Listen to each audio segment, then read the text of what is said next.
Yatagan og Heroes Welcome ang sugbanong coach ni Paris Olympics 2024. Double gold medalist Carlos Yolo nga si Aldrin Castañeda siya ang pagpauli sa ilang Pinoy-anan sa Barangay Hipodromo, Cebu City. Karong adlaw, ano ang report? Nahimong emosyonal si Golden Coach Aldrin Castañeda nga miabot sa iyahang natawhang dapit sa Barangay Hipodromo nga naatol sa adlaw sa mga bayani. Heroes Welcome ang gisugat kaniya sa iyang mga katagi barangay nga gipangunahan ni Kapitan Roberto Bacolod ug sa tibuok konsehos barangay. Dakong dungog sa iyang masilingan nga ang ilang katagi barangay ang makasaysayanong gold medals nga nasakmit sa iyang gigiyahang atleta nga si Carlos Yolo. Lipay kayo ang kinatibukan sa Barangay Hipodromo. Nindot kayo, nakahilak itaw na among the Golden Coach.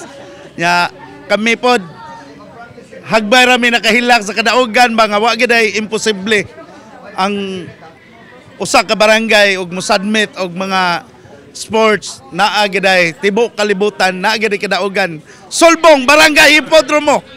Wala, nakahilak jud ko na-touch ko sa ilang pag-welcome sa ako. Daghan kayong salamat Barangay Hipodromo. Samtang dako ang pasalamat ni Coach Alden nga nahimo siyang kabahin sa kalampusan ni Carlos Yolo nga iyahang gihulagway nga buutan og manggihatagon sa isig ka tawo. Siya kanang heart of the poor ba. So muhatag siya pagkaon. Sabi ko loy, eto manana jud ko na loy, mao na ni ang atong kaloy nga. Siguro tagaan ta sa Ginoo kay sa imong kabutan.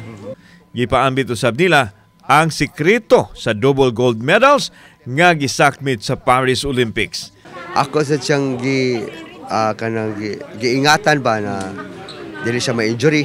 So kasi malapit na yung Olympics.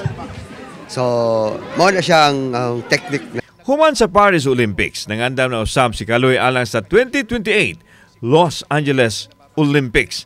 Samtang laing Heroes Welcome na usab ang ihatag kang Coach Aldrin sa Cebu City Hall ugmang adlaw. Kauban si Clover Lumayag, ako si Alan Domingo. Balitag, Bisdak.